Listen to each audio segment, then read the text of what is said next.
آج میں آپ کو ایسا واقعہ سنانے جا رہا ہوں جسے بیان کرتے ہوئے دل بوجھل ہو جاتا ہے، آنکھیں نم ہو جاتی ہیں اور الفاظ ساتھ چھوڑنے لگتے ہیں۔ گزارش ہے کہ اس داستان کو خاموشی، ادب اور احترام کے ساتھ سنیے گا، کیونکہ یہ صرف ایک قصہ نہیں، یہ حق، صبر، قربانی اور وفا کا وہ باب ہے جس نے تاریخ کا رخ بدل دیا۔ یہ کربلا کی داستان ہے، امام حسین اور ان کے جانسار ساتھیوں کی داستان ہے۔ بسم اللہ الرحمن الرحیم۔ آج ہم اس واقعے کا ذکر کرنے جا رہے ہیں جس نے صرف اسلامی تاریخ ہی نہیں بلکہ انسانی تاریخ پر بھی گہرا اثر چھوڑا۔ آج ہم کربلا کی اس داستان کو یاد کرنے جا رہے ہیں، ایک طرف دنیا وقت کی طاقت اور دوسری طرف حق پر قائم رہنے والے چند افراد۔ یہ کہانی صرف جنگ کی نہیں، یہ کہانی صرف شہادت کی نہیں، یہ کہانی ہے صبر کی، وفا کی، قربانی کی اور اللہ کی رضا کے لیے ہر چیز لٹا دینے کی۔ محرم کا مہینہ آتا ہے تو محبت کرنے والے کا دل غمگین ہو جاتا ہے، ہر آنکھ نم ہو جاتی ہے، ہر زبان پر ایک ہی نام ہوتا ہے، ہے میرے حسین، ہے میرے حسین۔ رسول اللہ صلی اللہ علیہ وسلم نے جس نواسے کو اپنے کاندھوں پر بٹھایا، جسے اپنے سینے سے لگایا، جس کے بارے میں فرمایا کہ حسین مجھ سے ہے اور میں حسین سے ہوں، وہی حسین ابن علی ایک دن کربلا کے ریگستان میں تنہا کھڑے نظر آئے۔ مدینہ کی گلیوں میں سب کچھ معمول کے مطابق نظر آتا تھا، لوگ اپنے کام میں مشغول تھے، مگر سیاست کی آفاق پر ایک نیا طوفان ابھر رہا تھا۔ اس وقت امام حسین مدینہ میں موجود تھے۔ آپ نبی کریم صلی اللہ علیہ وسلم کے گھرانے کے سردار تھے، آپ علی اور فاطمہ کے لاڈلے بیٹے تھے، آپ وہی ہستی تھے جسے دیکھ کر لوگوں کو رسول اللہ صلی اللہ علیہ وسلم کی یاد آتی تھی۔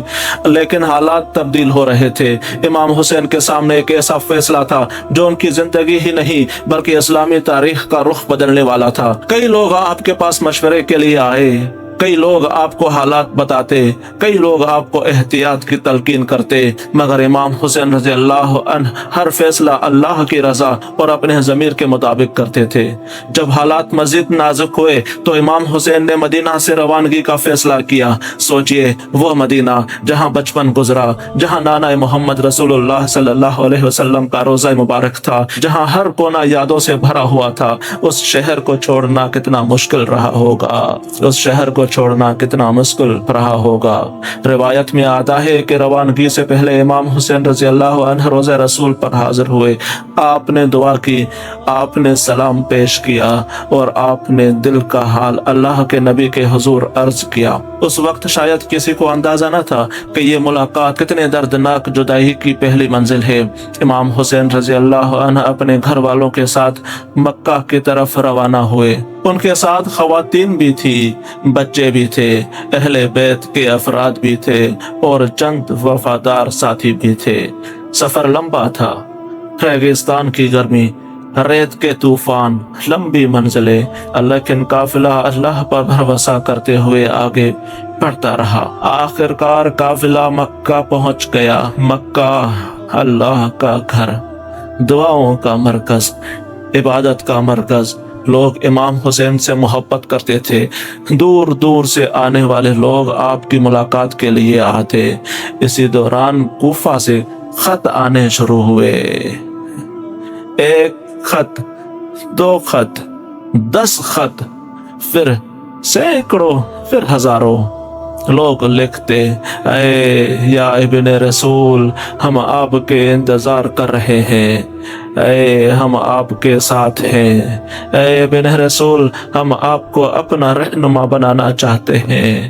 ہر طرف سے پیغامات آ رہے تھے، مگر امام حسین جلد بازی کرنے والے نہ تھے۔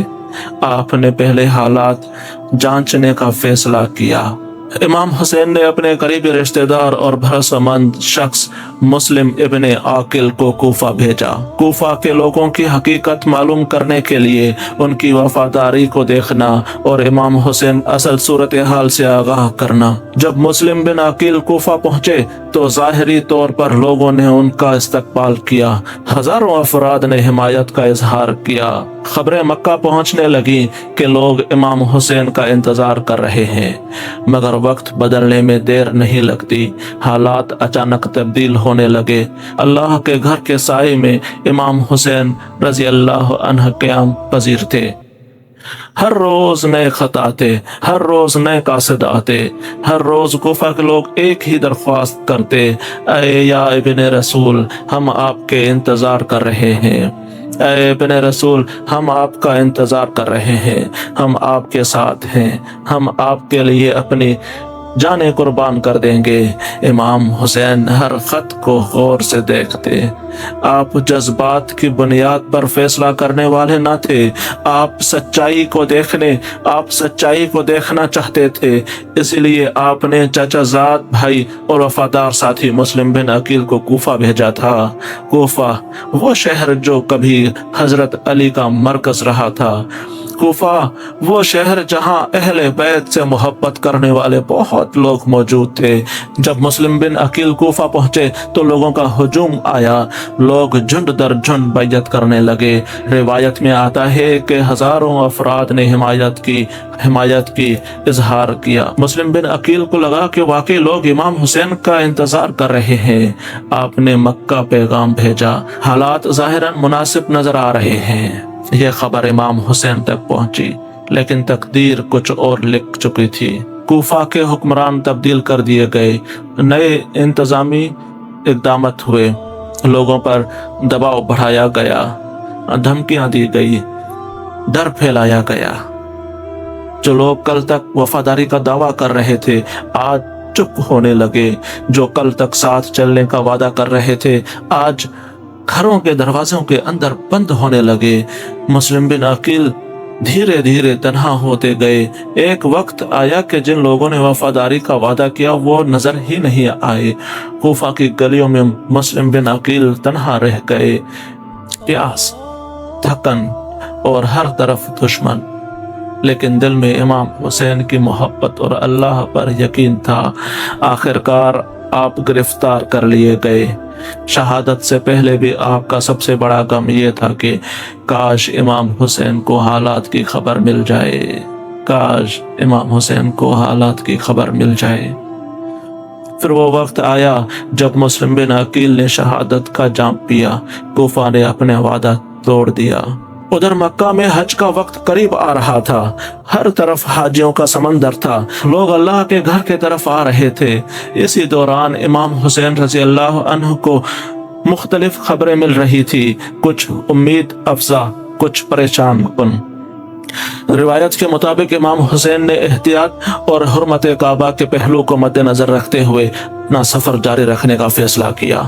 آپ نے اپنے گھر والوں اور ساتھیوں کو تیار ہونے کا حکم دیا۔ سوچئے، ایک قافلہ روانہ ہو رہا ہے، اس میں بزرگ بھی ہیں، خواتین بھی ہیں، بچے بھی ہیں، جوان بھی ہیں، اہل بیت بھی ہیں اور چند وفادار ساتھی بھی ہیں۔ کسی کو معلوم نہیں کہ آگے کیا ہونے والا ہے، مگر امام حسین سب کچھ اللہ کے حوالے کر چکے تھے۔ ریگستان کی گرم ہوائیں چل رہی تھی، ریت اڑ رہی تھی، دن کی گرمی جسم کو جلا رہی تھی، لیکن قافلہ مسلسل آگے بڑھتا رہا۔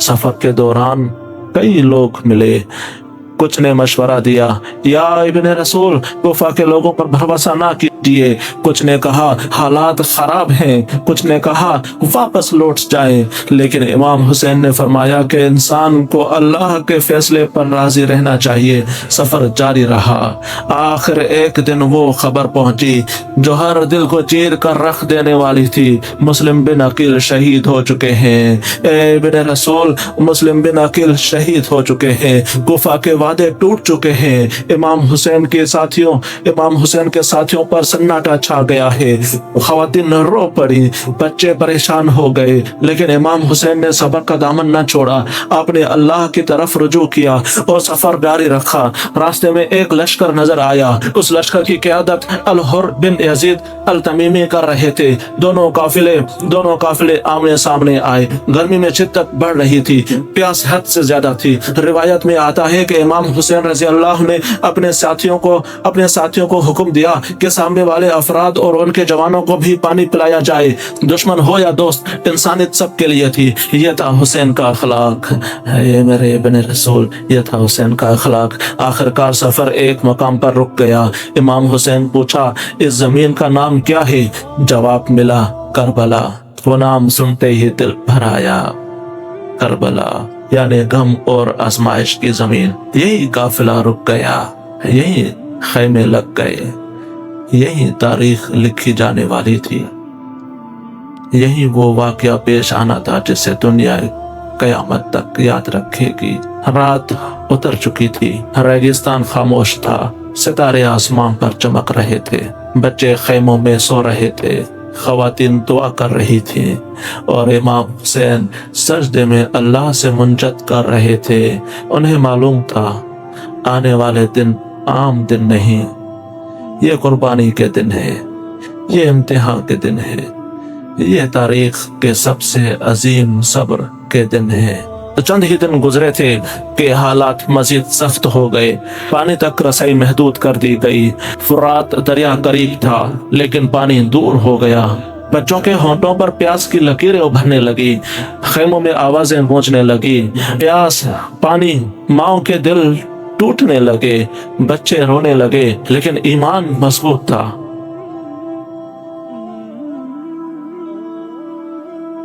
کربلا، کربلا، ریگستان کی وہ سرزمین جہاں ریت کے ذرات بھی غم کی گواہی دیتے ہیں۔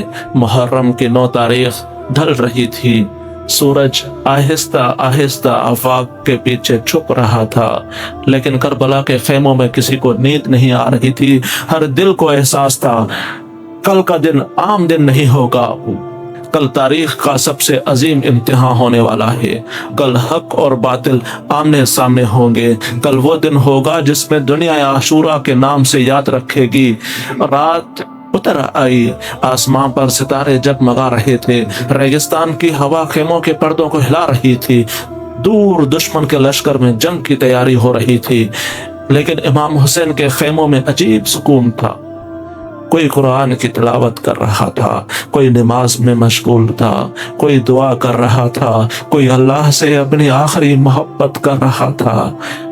یہ وہ لوگ تھے جنہیں معلوم تھا کہ چند گھنٹوں کے بعد وہ اس دنیا میں نہیں رہیں گے، مگر پھر بھی ان کے چہروں پر اطمینان تھا۔ روایت میں آتا ہے کہ امام حسین نے اپنے ساتھیوں کو جمع کیا، آپ نے اللہ کی حمد بیان کی، آپ نے اللہ کی حمد بیان کی، پھر آپ نے ساتھیوں کی طرف دیکھا۔ وہ وفادار لوگ مشکل وقت میں بھی آپ کے ساتھ چھوڑ کر نہیں گئے۔ امام حسین نے فرمایا، میں اپنے ساتھیوں سے بہتر اور وفادار ساتھی نہیں جانتا۔ اللہ، پھر آپ نے انہیں اجازت دی، رات کی تاریکی کا فائدہ اٹھاؤ اور چلے جاؤ۔ پھر آپ نے انہیں اجازت دی، کہا رات کی تاریکی کا فائدہ اٹھاؤ اور چلے جاؤ، دشمن مجھ سے ہے، تم پر کوئی الزام نہیں ہوگا۔ سوچیے، جس وقت ہر انسان اپنی مدد چاہتا ہے، اس وقت حسین اپنے ساتھیوں کو بچانے کی کوشش کر رہے ہیں، لیکن جواب کیا ملا؟ ایک ساتھی کھڑا ہوا، اس نے کہا، اگر ہمیں 100 مرتبہ بھی قتل کیا جائے اور پھر زندہ کیا جائے تب بھی ہم آپ کا ساتھ نہیں چھوڑیں گے۔ اللہ۔ دوسرا کھڑا ہوا، تیسرا کھڑا ہوا، ہر طرف سے ایک ہی آواز آ رہی تھی، یا ابن رسول، ہم آپ کو تنہا نہیں چھوڑیں گے۔ اس رات کربلا میں وفاداری کی ایسی مثال قائم ہوئی جسے دنیا آج تک یاد کرتی ہے۔ خواتین دعاؤں میں مشغول ہیں، بچے اپنے ماؤں کے پاس تھے، کسی ماں کو اپنے جوان بیٹے کی فکر تھی، کسی بہن کو اپنے بھائی کی، کسی بیوی کو اپنے شوہر کی، لیکن سب کو پتا تھا کہ یہ اللہ کی راہ کا سفر ہے، یہ قربانی کا سفر ہے۔ ان خیموں میں ایک نام تھا، وفاداری کا نام، بہادری کا نام، شجاعت کا نام، عباس ابن علی۔ حضرت عباس امام حسین کے بھائی، اہل بیت کے علمدار، خیموں کے محافظ۔ جب بھی بچے پیاس کی شکایت کرتے، عباس کا دل کانپ اٹھتا۔ جب بھی العطش کی صدا آتی، عباس کی آنکھیں بھر آتی، مگر صبر اور ہمت کے ساتھ وہ خیموں کی نگہبانی کرتے۔ اور پھر ایک اور چہرہ، ایک نورانی چہرہ، ایک جوان چہرہ، علی اکبر ابن حسین۔ علی اکبر ابن حسین، علی اکبر۔ روایت میں ان کے حسن اخلاق اور شکل و صورت کا ذکر آتا ہے۔ لوگ کہتے تھے کہ جب علی اکبر کو دیکھتے تو رسول اللہ کی یاد تازہ ہو جاتی۔ سوچئے، ایک باپ اپنے اس بیٹے کو دیکھ رہا ہے جو اس کے نانہ رسول کی یاد دلاتا ہو، اور کل اسی بیٹے کو میدان میں جانا ہے۔ اس رات ایک اور جوان بھی تھا، قاسم ابن حسن، حضرت حسن کے بیٹے۔ ابھی جوانی کی دہلیز پر، ابھی زندگی شروع ہی ہوئی تھی، لیکن کل شہادت ان کا انتظار کر رہی تھی۔ روایت میں آتا ہے کہ قاسم بھی امام حسین کے پاس آئے اور شہادت کی اجازت کی تمنا کی۔ رات گہری ہوتی گئی، ہر طرف خاموشی چھا گئی، مگر امام حسین سجدے میں تھے۔ کبھی دعا، کبھی تلاوت، کبھی مناجت، کبھی آنسو، کبھی اللہ کی حمد۔ یہ آخری رات تھی، مگر دل میں کوئی شکوہ نہیں تھی، صرف اللہ کی رضا تھی۔ آخر وہ صبح آ گئی۔ 10 محرم عاشورہ کا دن، سورج طلوع ہوا، اس کی کرنیں کربلا کی ریت پر پھیل گئی، مگر آج کا سورج عام نہ تھا، یہ تاریخ کا سب سے غمگین سورج تھا۔ امام حسین نے نماز ادا کی، دعا کی، اپنے ساتھیوں کو تیار کیا۔ ہر شخص جانتا تھا کہ آج کیا ہونے والا ہے۔ امام حسین نے مخالف لشکر کو مخاطب کیا، انہیں یاد دلایا کہ وہ کس کے نواسے ہیں، انہیں اللہ کا خوف دلایا، انہیں انصاف کی دعوت دی، لیکن حالات جنگ کی طرف بڑھتے گئے۔ جنگ کا آغاز ہوا۔ امام حسین کے وفادار ساتھی ایک ایک کر کے میدان میں اترنے لگے، ہر ایک نے بہادری کی مثال قائم کی، ہر ایک نے اپنی جان قربان کر دی۔ کربلا کی ریت شہیدوں کے خون سے رنگنے لگی، اور پھر وہ لمحہ آیا جس سے ہر باپ کا دل لرز اٹھتا ہے، جس سے ہر باپ کا دل لرز اٹھتا ہے۔ علی اکبر میدان میں جانے کے لیے تیار ہوئے۔ امام حسین نے اپنے جوان بیٹے کو دیکھا، شاید بچپن یاد آیا ہوگا، شاید وہ لمحے یاد آئے ہوں گے جب اسے گود میں اٹھائے ہوئے تھا، لیکن اللہ کی رضا سب سے آگے تھی۔ علی اکبر نے اجازت لی اور میدان کی طرف روانہ ہو گئے۔ ان کی بہادری دیکھ لوگ حیران رہ گئے، مگر آخر کار وہ زخمی ہوئے۔ پھر وہ لمحہ آیا جب علی اکبر شہادت کے رتبے پر فائز ہوئے۔ امام حسین اپنے بیٹے کے پاس پہنچے، باپ کا دل ٹوٹ گیا، لیکن صبر کا دامن نہ چھوڑا۔ عاشورہ کی صبح گزر رہی تھی، سورج آسمان پر بلند ہوتا جا رہا تھا، ریگستان کی گرمی بڑھتی جا رہی تھی، اور کربلا کی ریت شہیدوں کے خون سے تر ہوتی جا رہی تھی۔ ایک ایک کر کے امام حسین کے وفادار ساتھی شہادت کا جام پی چکے تھے۔ ہر شہادت کے بعد خیموں میں ماتم نہیں، صبر تھا، آنسو نہیں، اللہ کی رضا پر رضامندی تھی، لیکن درد کم نہ ہوتا تھا۔ ہر نئی شہادت ایک نیا زخم دے جاتی تھی۔ خیموں میں ایک نوجوان موجود تھا، نبی کے گھرانے کا پھول، حضرت حسن کا لال، قاسم ابن حسن۔ قاسم کی عمر کے بارے میں روایات مختلف ہیں، مگر عام طور پر انہیں ایک کم عمر جوان کے طور پر یاد کیا جاتا ہے۔ قاسم اپنے چچا امام حسین کے پاس آئے، ان کی آنکھوں میں جذبہ تھا، دل میں شہادت کی تمنا تھی۔ انہوں نے میدان میں جانے کی اجازت طلب کی۔ روایات میں آتا ہے امام حسین کا دل بھر گیا، آخر یہ ان کے بھائی حسن کی نشانی تھی، لیکن وقت قربانی کا تھا۔ اجازت مل گئی۔